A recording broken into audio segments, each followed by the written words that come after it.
Hello everyone, Larry with Larry the Computer Guy here. We're an IT managed service provider in Commerce, Michigan, specializing in cybersecurity and compliance.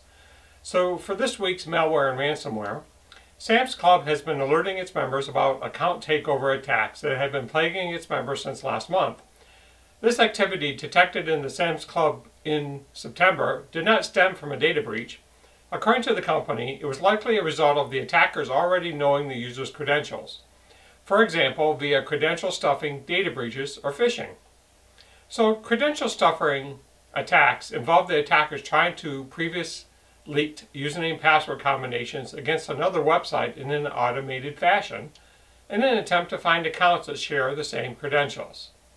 If you're a business and you've not had a dark web scan run in your company, please reach out to us. We can do that to find out if your credentials are out there on the internet. We strongly suggest that you do not use the same username password combinations across different websites.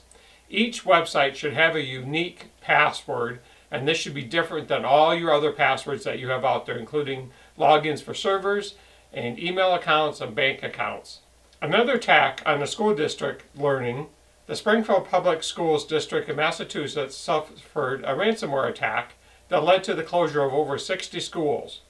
The administration has been advising parents and students to power off school devices. Stay safe and have a great week.